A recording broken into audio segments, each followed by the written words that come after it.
Buenos días, mi nombre es Carolina Ochoa, soy residente de primer año de Medicina Interna y el día de hoy les vengo a hablar sobre la enfermedad relacionada con la inmunoglobulina G4. Les propongo que al finalizar la charla todos ustedes estén en capacidad de responder estas preguntas, ese es mi objetivo del día de hoy. Entonces vamos a comenzar con la definición. La enfermedad relacionada con la inmunoglobulina G4 es una enfermedad inmunomediada asociada a lesiones fibroinflamatorias que pueden ocurrir en cualquier parte del cuerpo. Vamos a tener un aumento de células que nos van a producir inmunoglobulina G4, que esto produce masas y daños de órganos que pueden ser transitorios o permanentes y que incluso pueden llevar a la muerte. Es más frecuente en ciertos órganos como el páncreas, las glándulas lacrimales, glándulas salivales, ganglios linfáticos, pero también puede comprometer otras estructuras. Entonces vamos a decir que es una condición fibroinflamatoria sistémica que principalmente es multiorgánica, pero puede confundirse también con otras enfermedades como la malignidad, infecciones o pues incluso otras enfermedades reumatológicas. Entonces, para hablar un poquito de la historia, la primera vez que se describió esta enfermedad fue en 1892. El doctor Johann Mikulec, que era un cirujano gastrointestinal, describió un paciente de 42 años que era un campesino, un granjero, que decía edema simétrico de las glándulas lacrimales, parótidas y submandibulares, con infiltrado de células mononucleares. Entonces, ese es el primer reporte que se tiene de la enfermedad, pero a través de los años se estuvo pues metiendo en el diagnóstico de otras enfermedades. En 1930 Heinrich Sjögren pues hace una descripción inicial del síndrome de Sjögren, él era oftalmólogo, y esta enfermedad, que era la enfermedad de Mikulec, inicialmente se metió dentro del síndrome de Sjögren y no fue hasta 1987 donde se consideró un síndrome y una enfermedad independiente. Finales del siglo pasado en Japón se empezó a estudiar sobre la pancreatitis autoinmune y no fue sino hasta principios de este siglo donde se encontró relación con la inmunoglobulina G4 y pues enfermedades relacionadas. Se ha estudiado más y se han visto otras manifestaciones y no fue sino hasta el 2012 que se inició el consenso de patología internacional de los hallazgos de la enfermedad y solo hasta el 2019 pues tenemos los criterios de EULAR. Ahí quedó un poquito cortado, pero son los criterios del Colegio Americano de Reumatología de EULAR. Entonces ya sabemos que es una enfermedad que a pesar de que lleva más de 100 años descrita, pues en realidad casi que los últimos 30 años es donde se ha estudiado y donde se ha pues como visto un poco más a fondo como entidad independiente. En cuanto a la epidemiología, como es una enfermedad digamos tan nueva, hay muy poquitos datos epidemiológicos en ciertas zonas, los que más se tienen son de Japón, donde se inició pues como la descripción asociada a la pancreatitis autoinmune, y se dice que tiene una incidencia de 2.6 a 10 casos por millón de habitantes, o sea, es una enfermedad más bien con baja incidencia, con baja prevalencia, incidencia de 336 a 1.300 casos nuevos por año, es más bien pues como poco conocida, y es una enfermedad multisistémica, como ya dije. En la parte de abajito, acá, pueden ver en PubMed, cuando uno lo busca, cómo sale, obviamente en los últimos años, pues además de que es por el internet, ¿cierto? También es de los últimos años donde más publicaciones han habido. En Colombia la prevalencia, la verdad es que no la encontré. Pues no la encontré, no hay muchos datos, no hay como un estudio que diga una estimación de la prevalencia, la incidencia, pero sí encontré múltiples pues, reportes de casos y descripciones de la enfermedad. En parte no se encuentra porque es una enfermedad que ni siquiera tiene código CIE-10. Entonces, pues para estudios o para sistematizarla es más bien como difícil. Entonces, por eso, pues la incidencia y la prevalencia puede estar infraestimadas. Pero se tiene más o menos que en los adultos de edad media y los ancianos es como donde más se presenta. La enfermedad va a tener varias presentaciones clínicas. Una de ellas es de cabeza y cuello. La de cabeza y cuello se ha visto más prevalencia en mujeres, mientras que la enfermedad sistémica o de compromisos de otros órganos es más prevalente en los hombres. Este es un artículo del 2019 donde nos muestra más o menos por sexo las manifestaciones clínicas. Acá se estudiaron 403 pacientes y vemos cómo la cialodenitis, que es el crecimiento de las glándulas salivales, va a estar presente en ambos sexos, en su mayoría, pero la pancreatitis va a ser más frecuente en hombres. Ustedes ven no ven un punto, esperen. Ahí ya, eso. Pues la pancreatitis va a estar más frecuente en los hombres, mientras que la dacroadenitis, que es el crecimiento de las glándulas lacrimales, va a estar más frecuente en el sexo femenino. Igual que la tiroiditis, la sinusitis, como más compromiso de cabeza y cuello, en cambio si vemos más retroperitoneal y de pulmón, más compromiso en masculino. Este estudio es del doctor Ardila, pues del doctor Ardila de acá de Colombia. Es una revisión sistemática, pues es una revisión del tema, perdón, donde nos dice la prevalencia por órganos y por sexo. Entonces, acá vemos, por ejemplo, que el órgano más comprometido es el páncreas y vemos que los hombres es la lineita más clarita y tiene más prevalencia los hombres, en cambio las glándulas salivares y las glándulas lacrimales mucho más en mujeres. Entonces, para hablar de esta enfermedad tenemos que hacer un recorderis de qué es la inmunoglobulina, ¿cierto? Entonces, tenemos múltiples inmunoglobulinas pues, en el cuerpo. Estas son las que hay. Acordémonos que la IgA es más como en mucosas, la IgE es más relacionada con la enfermedad, pues como más de alergias. La IgG, que es la que nos trae el día de hoy, es más relacionada pues con la inmunidad. Y entonces vamos a tener 4 subtipos de inmunoglobulina G. Vamos a tener que no solo se diferencian en la forma, sino también en su función. La inmunoglobulina G es la más abundante del cuerpo y tiene 4 subclases que van a estar numeradas según también el porcentaje que ocupan en nuestro cuerpo. Entonces la 1 tiene el 70%, la 2 el 20%, la 3 el 8% y la 4 va a ser la más poquita, que es más o menos entre el 1 al 4%. Cada una tiene una función, digamos, un poco más específica y se pueden diferenciar. Entonces, la una va más contra antígenos proteicos y solubles y proteínas de membrana. El 2 va más contra polisacáridos de algunas bacterias, como neumococo e influenza. La inmunoglobulina G3 va más contra funciones más inflamatorias, más efectores de inflamaciones virales y puede actuar en conjunto con la 1. Y la 4, que es la que nos trae acá, es más como contra contra algunos alergenos, que puede ser contra exposiciones repetidas de algunos antígenos en entornos no infecciosos o por el mito sin filariasis. Y vamos a ver que va a tener una respuesta más de TH2 y en conjunto con la inmunoglobulina E. Entonces, esta tiene una actividad más antiinflamatoria porque bloquea competitivamente otros tipos de inmunoglobulina. Su actividad es mucho más TH2 y va a estar aumentada en pacientes con alergias crónicas como bronquitis crónica o asma hasta el 80%. Va a tener 2 tipos de presentación. Puede ser un monoespecífica o biespecífica. Claro, es que yo no entiendo esto, se los explico. Mire, cuando el plasmocito se enfrenta contra un antígeno, entonces produce una inmunoglobulina de un tipo monoespecífica hacia ese antígeno específico. Esta tiene, como es una gamoglobulina, pues tipo G, entonces tiene 2 cadenas, dos cadenas pesadas y 2 cadenas livianas. Las cadenas pesadas, que son las larguitas, van a estar unidas por puentes disulfuros acá en la mitad. Pero esos enlaces son no covalentes, entonces se pueden separar. Cuando se unen con otras amigas similares, también de IgG4 similares, se pueden mezclar y cambiar esas cadenas pesadas. Entonces van a tener biespecificidad, o sea, pueden tener que una inmunoglobulina solita sea específica para 2 antígenos separados. Entonces esto hace que me pueda, digamos, hacer una sobrereacción a ciertos antígenos porque va a tener pues como más especificidad. Ya sabiendo cómo funciona la inmunoglobulina 4, entonces, ¿dónde la encontramos? La verdad es que está pues elevada en muchas enfermedades, no solamente en esta. Se puede elevar en vasculitis, en otras enfermedades autoinmunes, en artritis reumatoide, en síndrome de Sjögren, también en enfermedades gastrointestinales, en hepatitis, pancreatitis, en otras enfermedades linfoproliferativas, incluso hasta en el cáncer.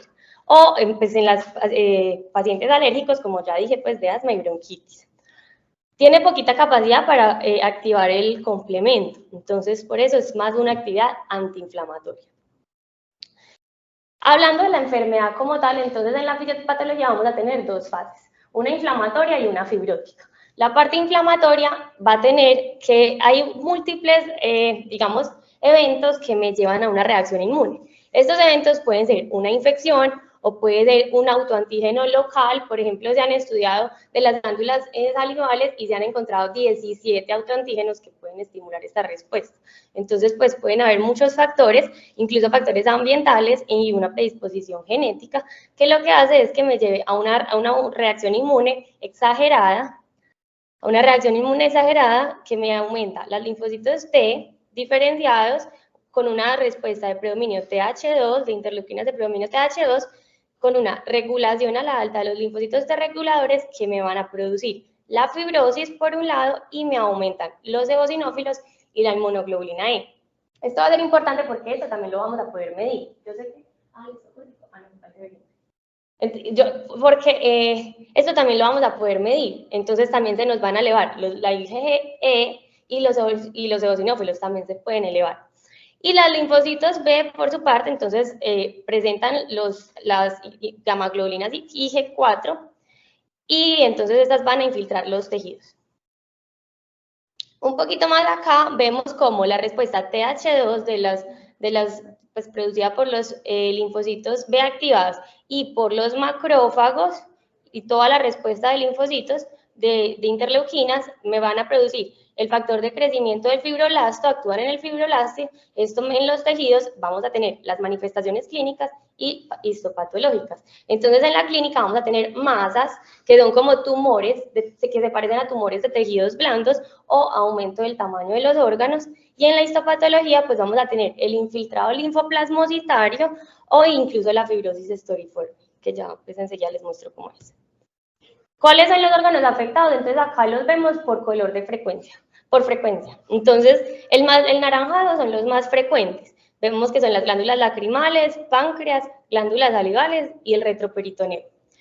Ocasionalmente las órbitas, los pulmones, el conducto biliar y los riñones, y mucho más raro lo que son las paquimeninges, la glándula tiroides y la aorta en el color verde. Para hablar de generalidades de la enfermedad, entonces vamos a tener que la mayoría van a tener compromiso multiorgánico, o sea, me afecta la mayoría de las veces múltiples órganos.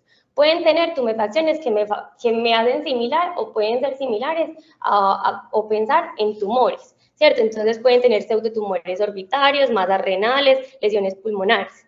Van a tener todas unos hallazgos patológicos comunes porque la patología es igual y ya vemos que en el 2012 salió un consenso. Entonces la patología va a ser igual y a veces puede ser reconocida incidentalmente o por biopsia o por imagen.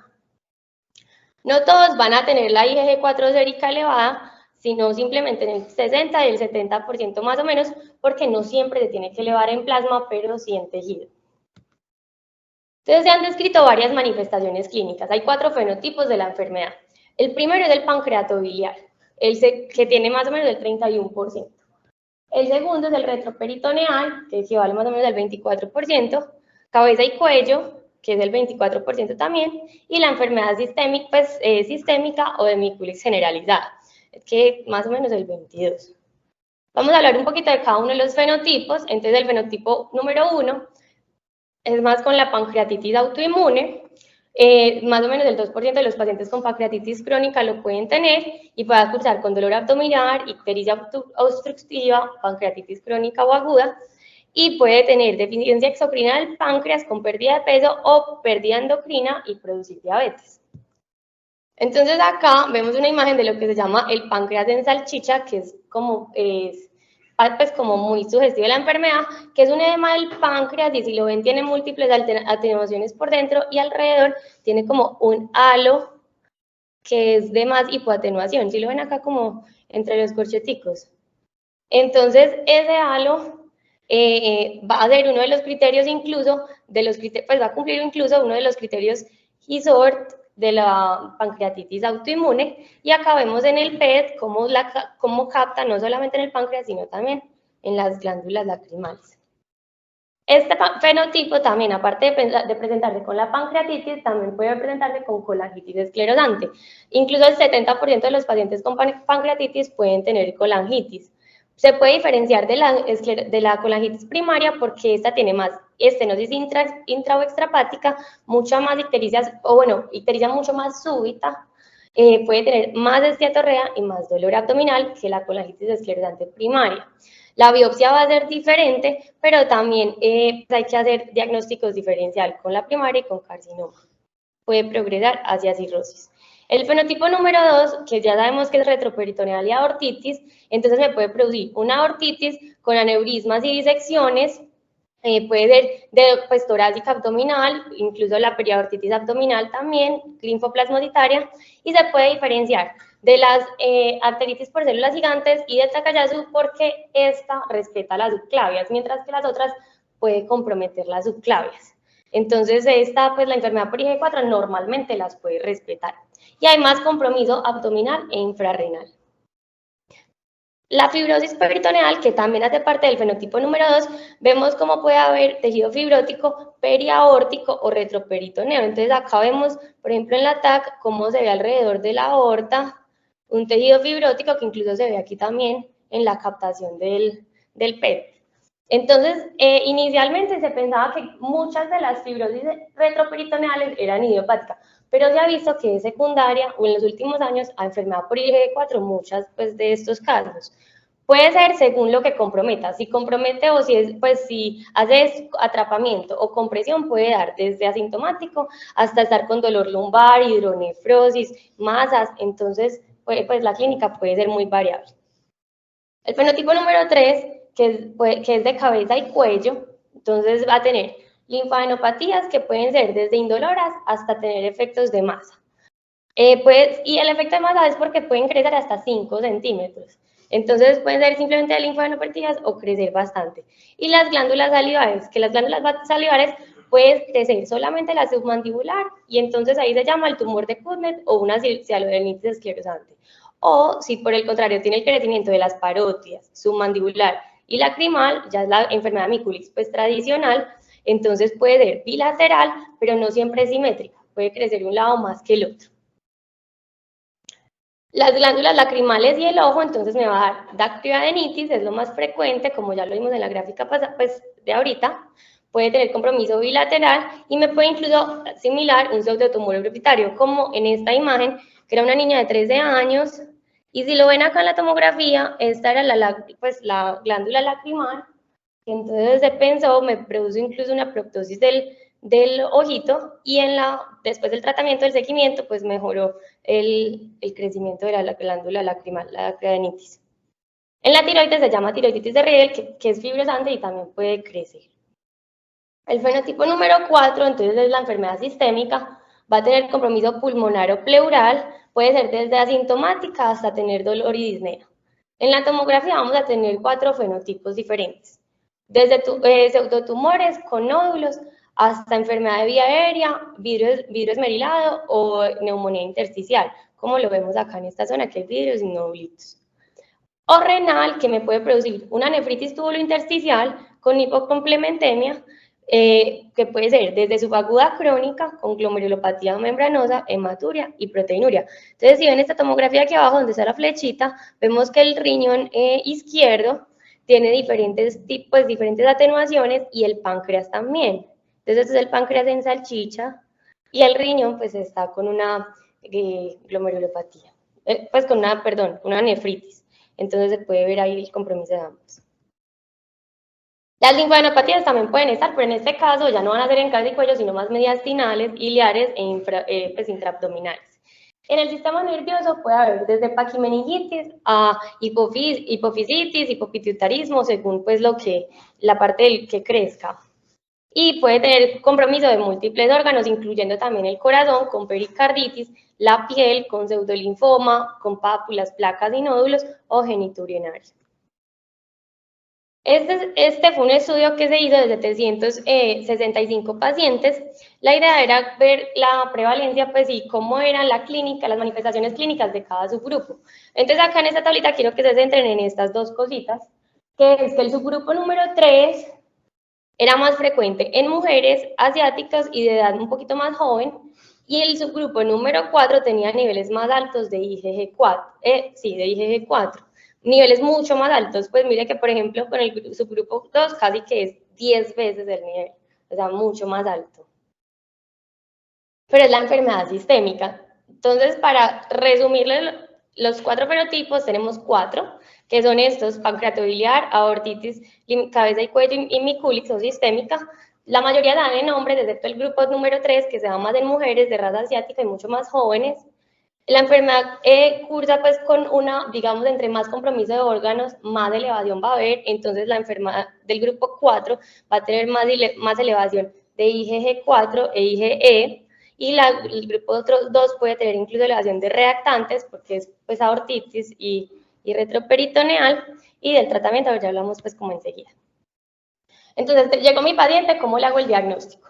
Entonces vamos a tener 4 criterios: el clínico, el serológico, el histopatológico o la imagen. Entonces el clínico ya lo sabemos, que fue lo que acabamos de hablar. Vamos a hablar a quién se lo sospecho. Entonces es la clínica, lo que les acabo de decir: un paciente con pancreatitis de origen desconocido, un pseudotumor orbitario, colagitis esclerosante, una fibrosis, un crecimiento de las glándulas, o unas masas que no, pues no esté estudiando y no sepa de dónde salieron, o niveles elevados de IgG4. ¿Qué paraclínicos puedo pedir? Entonces puedo pedir niveles de IgG4, que pueden estar elevados, pero no siempre. La relación IgG4-IgG, que normalmente va más o menos alrededor del 5%, pero si ya es más del 10%, ya puedo pensar que sea sugestiva de la enfermedad. IgG y eosinófilos, porque por la fisiopatología que ya les expliqué, también podrían estar elevadas en la enfermedad. Los plasmoblastos también podrían estar elevados en la enfermedad, porque son los que me lo producen. El C3 y el C4, más para ver si hay compromiso renal, porque podrían estar disminuidos si el riñón está pues, comprometido. Reactantes de fase aguda se pueden elevar principalmente en el grupo 2, pero también pues, se pueden elevar en otros. Y los anticuerpos específicos es más para ver que no sea otra enfermedad autoinmune o diagnósticos diferenciales. Entonces, hablando de los niveles propiamente desde la IgG4, vamos a tener que hasta el 5% de la gente sana los puede tener elevados. Entonces, no que todo el mundo que lo tenga elevado quiere decir que tenga la enfermedad. Y hasta el 70% de los pacientes enfermos los pueden tener normales. Entonces, no todos los enfermos la van a tener elevada.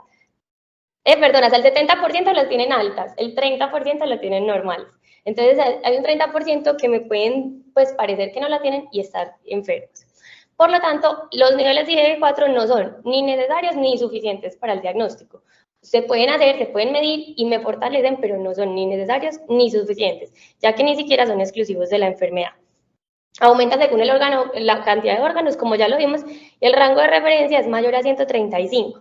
Entonces vemos que se pueden elevar la IgG total en el 61% de los pacientes, la IgG4 y la IgE.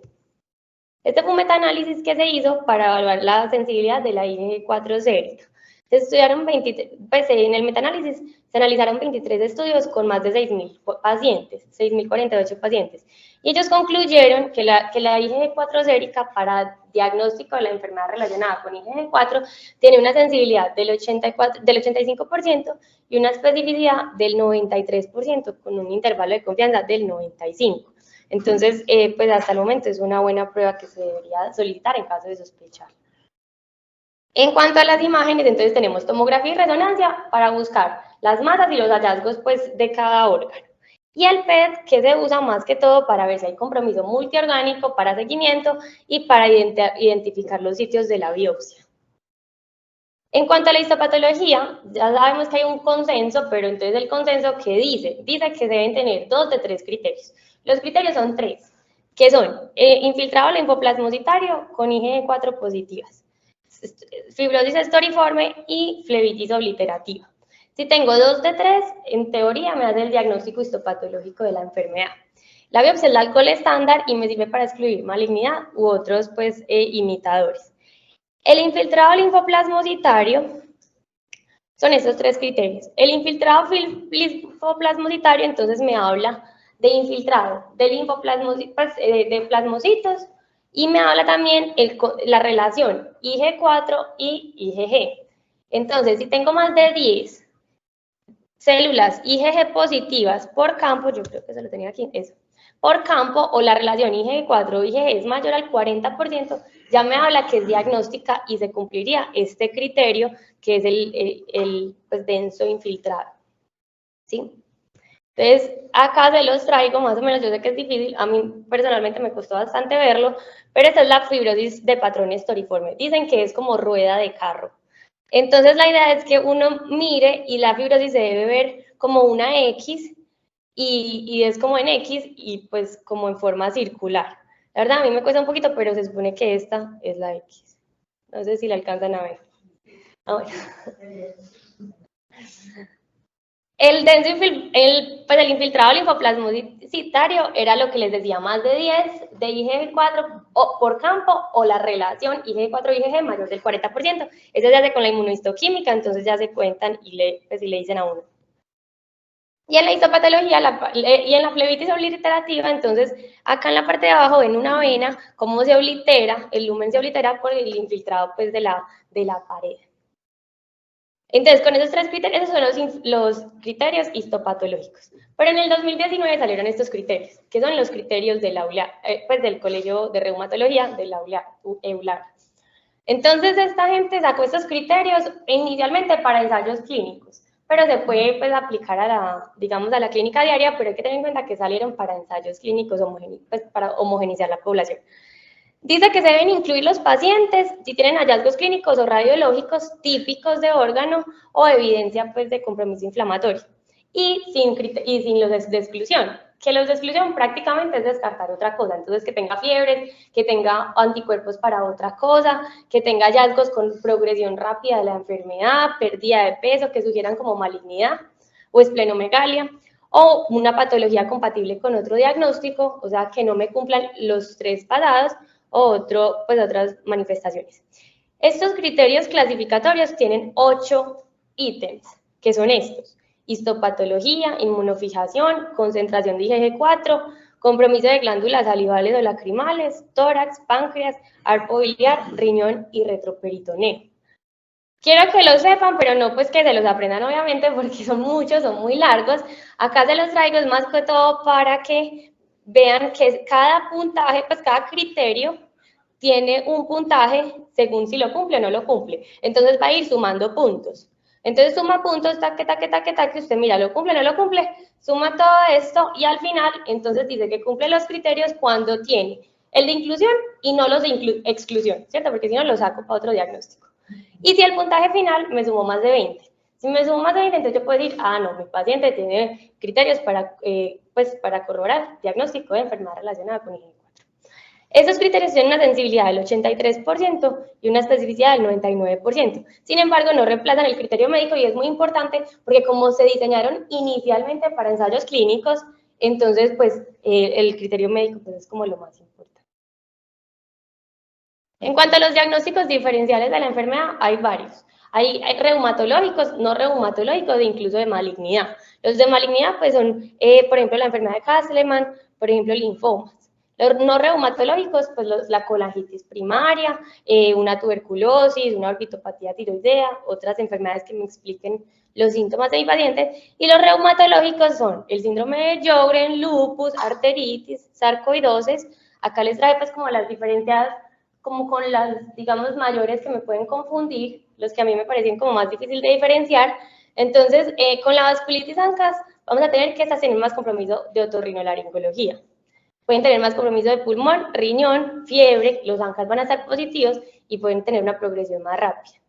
De la sarcoidosis pueden tener más compromiso pulmonar y la biopsia va a ser una granulomas no calcificantes, mientras que la biopsia va a ser diferente. La malignidad es que el compromiso es más rápido, pues puede ser difícil de diferenciar, pero va a tener síntomas sistémicos, elevación de reactante y la patología pues es lo que me lo va a diferenciar.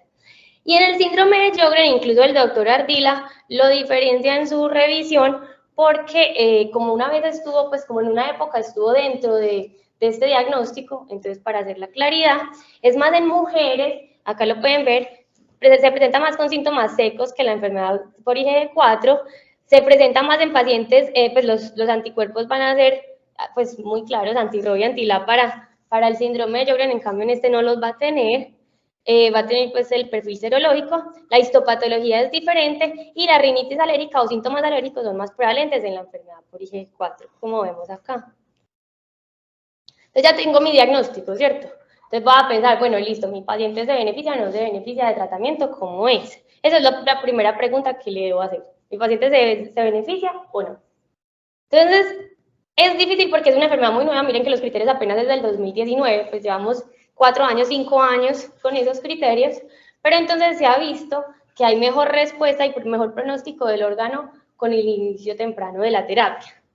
Como digo, no hay como una guía, digamos que uno diga esto se debe hacer, no, pero hay varias opiniones, digamos, opiniones de expertos que nos han dicho varias cosas. La primera es que no todas las manifestaciones requieren tratamiento inmediato. Posiblemente sí lo van a requerir, pero no tiene que ser ya. La remisión espontánea o remisión temporal puede haber, incluso sin tratamiento. O sea, se crece una glándula, supongamos, y puede haber una remisión temporal, se disminuye un poco, pero después vuelve a inflamarse y puede generar y recaer. Y entonces lo más importante es la vigilancia clínica. Entonces, ¿quiénes trato? Entonces, trato a los síntomas. Al paciente que tenga síntomas se puede tratar. Y algunos asintomáticos que yo vea que haya progresión. El tratamiento, la duración está entre 3 meses y 3 años más o menos, pues estimada. Pero también es que llevamos 4 años con los criterios, pues tampoco es que tengamos mucho para averiguar. Y las excepciones serían pacientes asintomáticos o mínimamente sintomáticos que yo vea que no va a progresar mucho, entonces se podría dar una conducta más bien expectante, o por el contrario, pacientes que ya estén tan comprometidos que no necesiten una terapia esteroidea de una, sino que más bien necesiten una cirugía. Entonces, ambos extremos pueden ser los que no se traten pues inicialmente. Este es un artículo un poquito más viejito, del 2015, pero me parece importante porque es el tratamiento urgente y todavía pues es muy válido porque en realidad los que recomiendan de tratamiento urgente son las urgencias.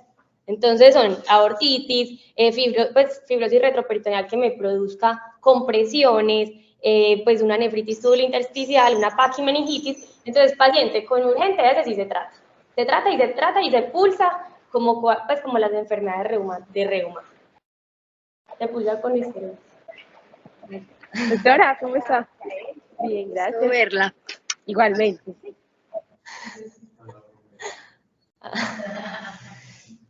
El tratamiento, entonces vamos a tener una terapia de inducción que es con glucocorticoides por 2 a 4 semanas. Después de este tiempo vamos a empezar a desmontarlo, de 5 miligramos cada semana. La dosis inicial es pues es alta, es de 40 miligramos día o de 0.6 miligramos kilogramo día. Pueden haber recaídas, entonces se sugiere reiniciar el glucocorticoide o ir a la segunda línea, ¿cierto? Que la segunda línea en este caso sería rituximab, o considerar modificadores de la enfermedad, como azatioprina, metrotexate, micofenolato y pues otros. Entonces, en este caso, la segunda línea sería el rituximab, 1 gramo, 2 infusiones separadas por 15 días. Esa es la terapia de inducción. Entonces, yo le hago primero la terapia de inducción y luego, después, le voy a hacer la terapia de mantenimiento, que son los mismos esteroides, pero más bajitos, de 5 a 10 miligramos kilogramo día, o el rituximab cada 6 meses, o pues ya los modificadores de la enfermedad también más bajitos. Este es un estudio del 2023. Como no tenemos, digamos, una guía para el diagnóstico, esta gente lo que trató de hacer es hacer como un algoritmo, decir, bueno, listo, entonces, ¿a quiénes tratamos, a quiénes no y cómo?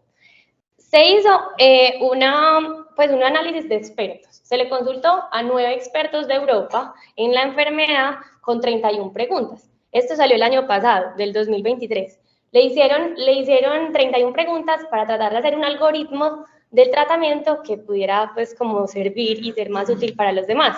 Entonces ellos digamos que concluyeron el siguiente algoritmo.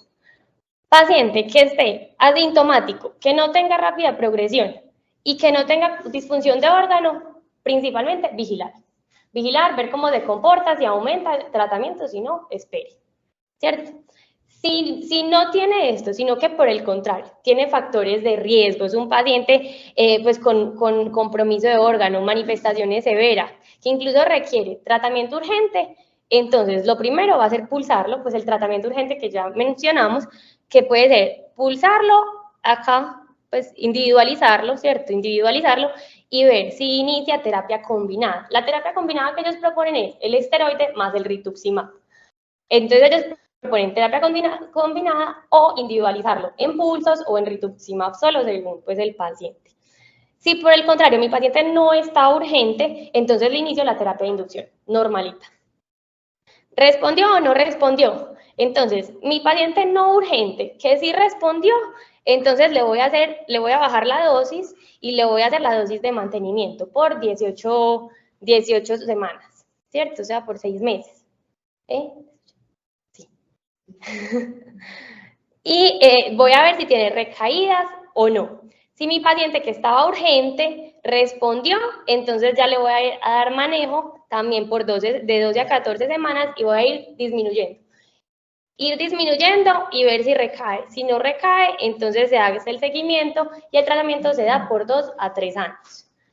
Si en caso de que mi paciente recaiga, entonces vamos a tener que o adicionar, pues o reinducir, volver a la terapia de inducción o adicionar esteroide o adicionar pues otro medicamento modificador o rituximab. En cuanto al seguimiento y pronóstico, entonces tenemos dos opciones. Mi paciente tuvo remisión y cura, se me alivió, o siguió enfermo y recayó a pesar del tratamiento, que incluso las recaídas son hasta el 21% pues, del tratamiento, pero llevamos muy poquito como para decirlo. Entonces, ¿qué me aumenta el riesgo de recaídas? Que sea una enfermedad multiorgánica, que tenga alta elevación sérica de las inmunoglobulinas, que tenga eosinofilia, diabetes o pues, manifestaciones amenazantes de órgano como el riñón. Y me aumenta la mortalidad, pues todo lo que compromete la vida, ¿cierto? El aneurisma, la cirrosis o la hipertensión portal, la enfermedad renal crónica terminal, la diabetes y la malignidad se ha visto que aumenta la mortalidad. Las metas en la terapia son disminuir el puntaje de respuesta, que ya les voy a mostrar qué es el puntaje de respuesta, disminuir a la dosis del glucocorticoide hasta mantenimiento y evitar recaídas. Entonces, con esto se hace el seguimiento. Este es el índice de respuesta a la enfermedad por IgG4. Es una tablita que mira en 28 días, entonces usted le pregunta y mira pues los exámenes, en los últimos 28 días cómo ha estado mi paciente. Entonces se valora 3 meses después de la terapia de inducción. Se dice que hay mejoría si aumenta más de 2, pues si disminuye más de 2 puntos, es parcial si la sumatoria total, esto evalúa por órgano, ahí pueden ver paquimeninges, pituitaria, pues salival y todo. Hay mejoría parcial si el puntaje es más de 3 o completa si tiene menos de 3. Entonces yo lo sumo y ya miro. Si hay recaídas es porque hay recurrencia de los síntomas, ya sea por síntomas o por imágenes o laboratorios. En cuanto a las cirugías, ¿qué manejos hay? Pues todo lo que me resuelva como la causa urgente. Entonces, si tiene hidronefrosis, un estenuretral. Si tiene compresión vascular, entonces una citorreducción. Si tiene ictericia, entonces un stent biliar. Si tiene neurisma, un reemplazo. Y si tiene tiroiditis, incluso pues hasta tiroidectomía.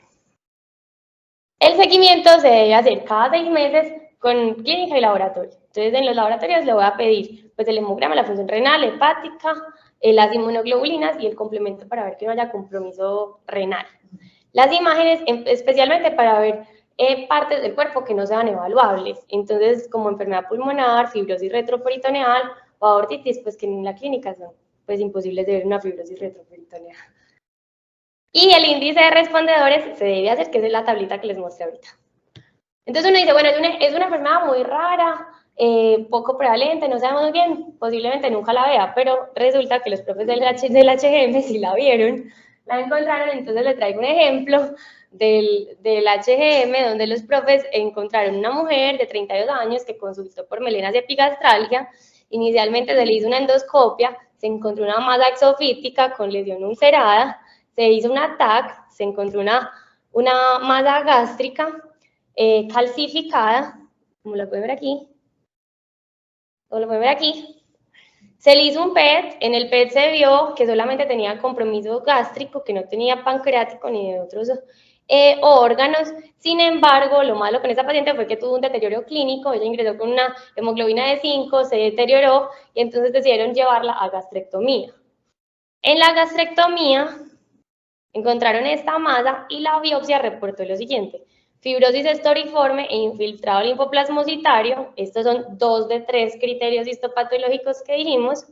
Y la inmunohistoquímica decía 280 células de IgG4, es positiva porque es positiva cuando es más de 10, con índice IgG4, IgG del 41%, es positiva cuando es más de 40%, pero miren que esta paciente tenía la IgG4 sérica normal. Entonces, esa hacía parte del 30% de los pacientes que pueden tenerla normal. Entonces, al final se diagnosticó con pseudotumor por enfermedad relacionada, la IgG4, y el tratamiento fue con prednisona y azathioprina por parte de reumatología, sin recurrencia en los 6 meses posteriores. Lo malo fue que, pues, se ganó, pues, la gastrectomía, porque se deterioró, pero es un ejemplo para que vean que sí se puede presentar. Entonces es un algoritmo que pues más o menos resume lo que hice, pues lo que toda la charla. Entonces dice que si tengo sospecha clínica, lo tengo que clasificar en los 4 fenotipos, ¿cierto? Pancreatobiliar, retroperitoneal, aorta, cabeza y cuello y sistémica. Voy a ver los exámenes de laboratorio, IgG4, la relación, BCG, reactantes y complementos. Y la tomografía, la imagen, tomografía, resonancia o el PET. El PET es más que todo para seguimiento y compromiso de otros órganos. Después de eso, entonces yo digo, bueno, listo, ya sé dónde hacer la biopsia, tengo la sospecha, voy y lo biopsio. En la biopsia puedo tener los criterios histopatológicos, que son los 3 que dijimos. La fibrosis con patrón esteriforme, la flebitis o el infiltrado. Si cumple los criterios de Euler, entonces puedo decir que tenemos un paciente con sospecha de enfermedad por IgG4, y si no los cumple, entonces puede haber un diagnóstico alternativo. La parte del tratamiento ya la expliqué en el algoritmo anterior, y el seguimiento se hace con el índice de respuesta. Entonces, para terminar, les tengo unos mensajitos para llevar a casa, y es que la enfermedad por IgG4 es una enfermedad caracterizada por compromiso fibrótico e inflamatorio, ¿cierto? De infiltrado linfoplasmocitario, de predominio de células IgG4 en uno o más órganos. Es crónica progresiva, cuya historia natural aún no se conoce del todo, pero pues se ha estado avanzando, sobre todo en la fisiopatología y conocimiento de la enfermedad. Los órganos más afectados son páncreas, ganglios linfáticos y glándulas salivares. En la mayoría de los casos hay niveles elevados de IgG4, pero no es criterio ni diagnóstico ni necesario ni suficiente. Hay 4 fenotipos que ya los mencionamos. Para el diagnóstico se utilizan los criterios Euler, pues del Colegio Americano de Reumatología del 2019, que tiene 8 ítems, incluso pues los histopatológicos, imágenes y todo. Su tratamiento actual son los esteroides como primera línea. Segunda línea sería el rituximab y o pues terapia combinada también incluso con los modificadores de enfermedad. Y la mayoría de los pacientes presentan respuesta al tratamiento, pero pueden recaer. Y finalmente el seguimiento se hace con el índice de respuesta a IgG4. Eso es todo, muchas gracias. Y en especial, doctora Andrés Arango, por la asesoría.